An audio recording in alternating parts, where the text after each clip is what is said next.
Today it's a simple and elegant Royal Bermuda Yacht Club. This is one of those simple cocktails I wanted to get to right now as a little reset. Lots of talk about Mai Tais and heavy drinks, slushies, and all that nonsense, and I want something that was just clean, simple, and rummy. And I can't tell you that much about this drink, and I don't think anyone really can tell you that much about the Royal Bermuda Yacht Club. It's said that the first time this recipe showed up was in Crosby Gage's Cocktail Guide and Ladies' Companion from 1941, but I've never gone through this book, and I was not going to shell out $350 to just say, yeah, here it is, here's the recipe. Today that seems like an odd name for a book, but Crosby Gage was not a bartender or solely a cocktail book author. He was a socialite and a tastemaker.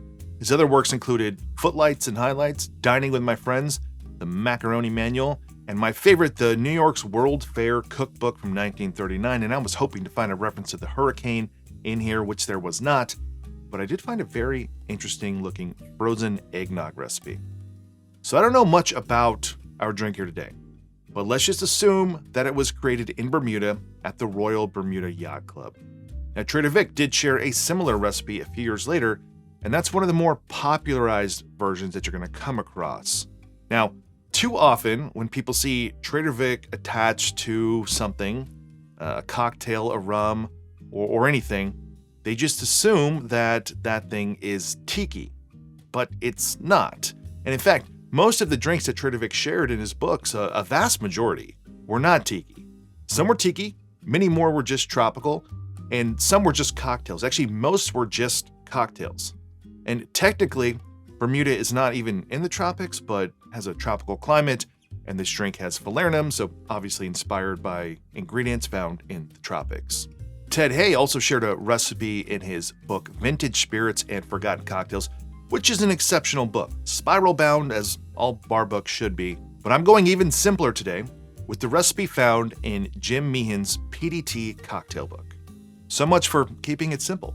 But before we get to the drink, before we clean our palate with a Royal Bermuda Yacht Club cocktail, today's video has a sponsor, which is of course ZBiotics. ZBiotics pre-alcohol probiotic drink is the world's first genetically engineered probiotic. It was invented by PhD scientists to tackle rough mornings after drinking, and here's how it works. When you drink, alcohol gets converted into a toxic byproduct in the gut. It's this byproduct, not dehydration, that's to blame for your rough next day. Pre-alcohol produces an enzyme to break this byproduct down.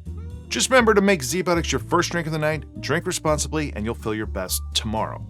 And I do drink ZBiotics. I just had one a few nights ago. I don't know if you know, I'm kind of cool. I saw Nelly in concert. That's cool, right? And I had a ZBiotics, and it did save me from having a rough next day. If you are interested in picking up some ZBiotics, check the description or use the QR code that you see on the screen right now to get 15% off your first order. Plus, ZBiotics offers a 100% money-back guarantee, so if you're not satisfied for any reason, they'll refund your money, no questions asked. And now back to the cocktail. There is nothing too special here, but I'm sticking with the good old John D. Taylor's Velvet Falernum and Combier as my triple sec, one of the top picks from my recent Orange Liqueur Showdown video. So let's get to making this cocktail. I'll start with 1 ounce of lime juice,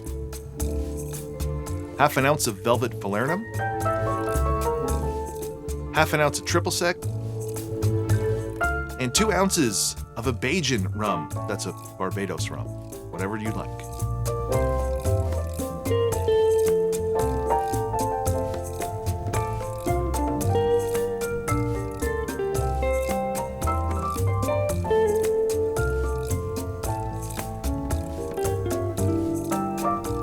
And you could garnish this with a lime wheel, but we'll just get that out of the way.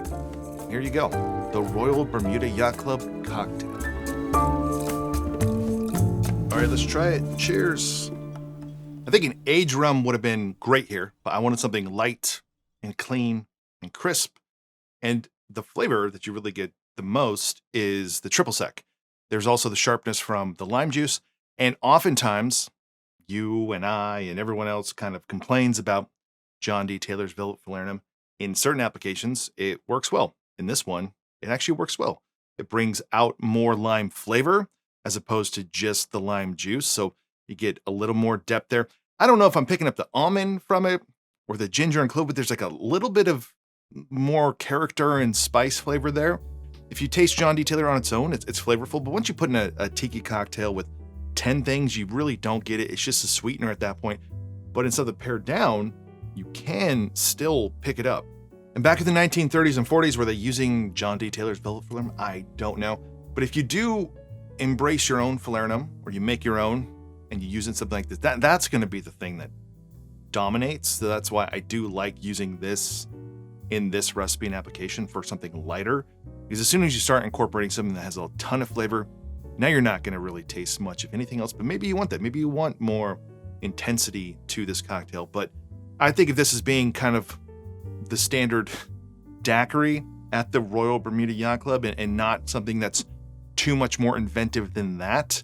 Just swapping out a couple things here. We have kind of like a basic sour cocktail, and there's nothing that is incredibly inventive about it, except for the fact that they used Velvet Falernum as the sweetener, as opposed to, just using the triple sec, or just using triple sec and some sugar. So if you're looking for something that's light, clean, crisp, but that's a step farther than a daiquiri goes, just a little bit, and you have a triple sec that you like, then this is a great way to showcase that triple sec, as opposed to, a margarita, which is going to kind of step over that triple sec. But something clean, something light, maybe the first cocktail of the night, something to get you going, then the Royal Bermuda Yacht Club is an excellent choice.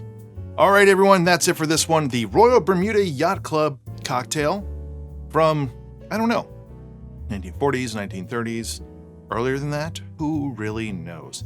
So if you enjoyed this video, or even if you didn't, please give it a like below. Consider subscribing to this channel if you have not already. Otherwise, see you in the next one.